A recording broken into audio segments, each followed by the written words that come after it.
శ్రీ గురుభ్యో నమః.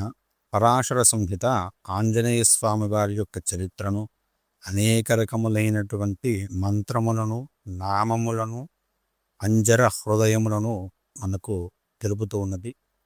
అందులో ఒక అద్భుతమైనటువంటి 27 నామములను మనకు వాల్మీకి మహర్షి ద్వారా అందించడం జరిగినది. ఆ 27 నామములను నిత్యము ఎలాంటి అనుమానము లేకుండా పరమ శ్రద్ధతో భక్తితో జపించినట్లయితే విషూచికాది మహావ్యాధులు కూడా నశిస్తాయి అని పరాశర సంహిత చెబుతూ ఉన్నది. దీనికి సంబంధించి ఒక కథ కూడా ఉన్నది. ఆ కథతో సహా మీకు ఈరోజు చెప్పే ప్రయత్నం చేస్తాను.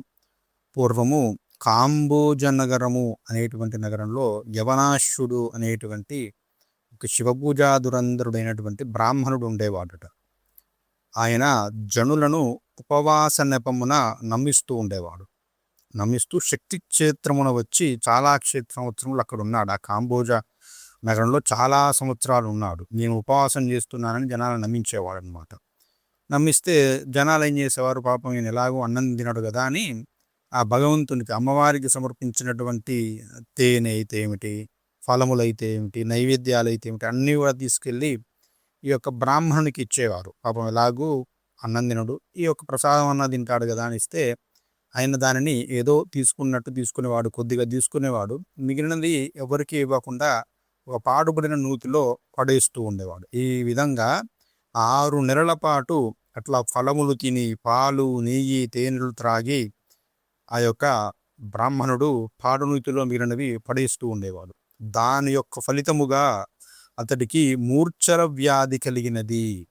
దైవమునకు అర్పింపబడినటువంటి వస్తువు దివ్యమైనటువంటి వస్తువు కాబట్టి దానిని తీసుకున్నవారు ఆరగించాలి, లేదా దానిని ఇతరులకు పంచాలి. నువ్వు తీసుకునేంత తీసుకొని మిగతా వారికి పంచిపెట్టాలి. అంతేగాని దానిని ఎవడైతే విడిచిపెట్టునో, పారవేయునో వాడికి అపస్మార వ్యాధి, మూర్ఛ వ్యాధి వస్తుంది అని పరాశర సంహిత చెబుతున్న రహస్యం అండి. చూడండి, మనం భగవత్ ప్రసాదం ఎడల అట్లాంటి భావన కలిగి ఉండాలి. నీకు ఇష్టం లేదనుకోండి, తినేవారికి ఇవ్వు, కానీ ఎక్కడ పడితే అక్కడ పారవేస్తే అనారోగ్యాలు, మూర్ఛ వ్యాధులు వస్తాయని చెబుతూ ఉన్నారు. ఇట్లా ఇక ఆ వ్యాధి వల్ల ఆ యవనాశుడు ఎంతో బాధపడి గాదీసుతుడైనటువంటి విశ్వామిత్రుడిని గెలుచుకుని ఆయనకి నమస్కరించి, అయ్యా ఇట్లాంటి తప్పు చేశాను, ఆ కర్మ మూలంగా నాకు ఇట్లాంటి వ్యాధి వచ్చినది, చివరికి నేను దాన్ని భరించలేనటువంటి స్థాయికి వచ్చినది అని ఆ యొక్క విశ్వామిత్రుడికి విన్నవించుకుంటే, విశ్వామిత్రుడు దయాపూర్ణ హృదయుడై సుందరీప్రదమైనటువంటి ఒక ధ్యానాన్ని వనర్చి ఆ యవనాశ్వనకు ఒక గొప్ప మంత్రాన్ని, నామములను, మంత్రపూతమైనటువంటి నామమును ఉపదేశించినాడు. వీటికి వాల్మీకి మహర్షి ఋషి, ఆంజనేయ స్వామి వారి దేవత మారుతాత్మజ బీజంగా చెప్పబడుతూ ఉన్నది. వీటిని జపించినట్లయితే సకల వ్యాధులు తగ్గుతాయి అని చెప్పబడుతూ ఉన్నది. దానికి ధ్యానం కూడా ఉన్నదండి. ఆంజనేయమతి పాటలాననం కాంచనాద్రికమనీయ విగ్రహం పారిజాత తరుమూలవాసినం భావయామి పవమానందనం అని ఆంజనేయ స్వామి వారిని ధ్యానించాలి. ఎర్రటి ముఖము కలిగినవాడు, మేరు పర్వతమలి మనోహరమైనటువంటి ఆకారము కలిగినవాడు, పారిజాత వృక్షపు మొదట నివసించి ఉండువాడు, వాయుకుమారుడైనటువంటి హనుమంతుణ్ణి మనసులో ధ్యానించుకొని ఇతిధ్యాత్వా జపేధార్తో మారుతేర్ మనుమాధరాత్, అత్యంత ఆదరముతో దీనుడై ఒక్క హనుమంతుడే సర్వస్యాశరణము అని ఈ మంత్రాన్ని జపించాలట. ఆయన తప్ప నీవు తప్ప నాకు ఇంకెవరు దిక్కులేరు స్వామి, నేను ఈ యొక్క బాధను భరించలేకపోతున్నానని స్వామికి మొరపెట్టుకుని నీవే తగ్గించాలి అని పరమ నమ్మకంతో ఈ యొక్క నామాలు జపిస్తే అప్పుడు తగ్గుతాయట. ఏమిటవి? హనుమాన్ అంజనా సూనుర్ వాయుపుత్రో మహాబలః కపీంద్ర పింగళాక్షశ్చ లంకాద్వీప భయంకరః ప్రభంజనసుతో వీరః సీతాశోక వినాశకః అక్షహంతా రామసకః రామకార్యధురంధరః మహౌషధగిరేర్హారీ వానర ప్రాణదాయకః వారీశతారకశ్చైవ మైనాకగిరిభంజనః నిరంజనోజితక్రోధః కదలీవన సంవృతః ఊర్ధ్వరేతా మహాసత్వాః సర్వమంత్రప్రవర్తకః మహాలింగ ప్రతిష్ఠాత భాష్యకృజ్జగదాంబరః. శివధ్యానపరో నిత్యం శివపూజాపరాయణ అని 27 నామాలు. సప్తవింశతి సంఖ్యాక ఏతాని శ్రీ హనుమత పఠన్నామాని సో విప్రో నియమేనావ్యతంద్రిత తేన శాంతి సమభవ అపస్మారస్య ధీమత.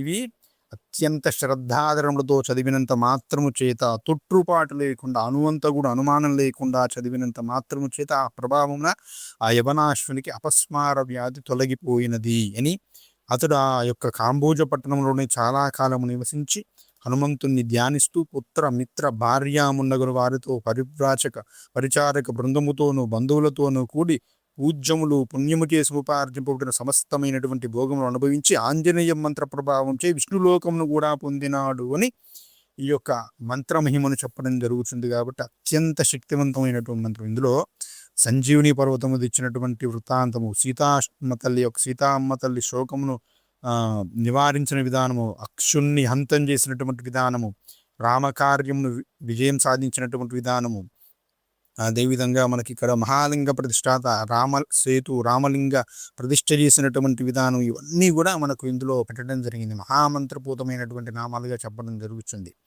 దీని గురించి మరొక వృత్తాంతం కూడా ఉన్నది. ఏమిటంటే ఆంజనేయ స్వామి వారు సీతమ్మను వెతకడం కోసం మహేంద్ర పర్వతం నుంచి ఒక్కసారిగా వెళ్ళి 100 యోజనాల సముద్రాన్ని దాటి లంకని చేరుకున్నారు కదా. లంకను చేరుకున్నప్పుడు లంకిని అనేది ఆ యొక్క లంకానగరం యొక్క ఆదిదేవత. ఆమె అడ్డు వస్తే ఆ లంకిని ఎడమ చేత్తో ఒక్క దెబ్బ వేసి పడగొట్టినాడు. అప్పుడు విషూచిక అని బ్రహ్మదేవుడి దగ్గర ఉండేటువంటి ఒక ఘోరమైనటువంటి రాక్షసి, ఆ రాక్షసి వచ్చి ఈమె ఈ యొక్క ఆంజనేయ స్వామి వారిని అడ్డుకుందట. అప్పుడు స్త్రీ అనేటువంటి ఉద్దేశంతో ఆంజనేయ స్వామి వారు ఆమెను చంపలేదట. అప్పుడు బ్రహ్మగారి స్వయంగా వచ్చి ఈమె స్త్రీ అని చంపకుండా ఉండకూడదు, ఈమెను సంహరించు అని చెబితే కొడితే నేలపై పడి చచ్చిపోయిందట. అప్పుడు బ్రహ్మగారు వచ్చి ఈ యొక్క హనుమంతుని వారిని మెచ్చుకొని 27 నామాలు చెప్పి 27 నామాలతో హనుమను స్తుతించి, ఇకపై ఎవరైతే 27 నామాలతో స్తుతిస్తారో హనుమ, వారికి విషూచికాది అంటే మశూచి వంటి తీవ్రమైనటువంటి వ్యాధులు కానీ, జ్వరాలు కానీ, అనారోగ్యాలు కానీ, భయంకరమైన వ్యాధులు కానీ ఏవి ఉండవు అని వరమునివ్వడం జరిగింది. మనలో నమ్మకం ఉండాలండి. నమ్మకంతో ఇవి చేస్తూ ఉండండి. చేస్తూ వైద్యం తీసుకోవడం తప్పలేదు, కానీ అపనమ్మకంతో ఏది చేయకూడదు. చేస్తే ఖచ్చితంగా మంచి ఫలితములు వస్తాయి. ఇక్కడ చెబుతున్నాడని ఈ నామములు స్మరించడం వలన, నీ మంత్రము పఠించడం వలన, నీ పాదములు అర్చించడం వలన, బ్రాహ్మణ పూజ వలన నిత్యము శాంతి చేకూరుతుంది అని మనకు స్వయంగా బ్రహ్మగారు చెబుతూ ఉన్నాడు.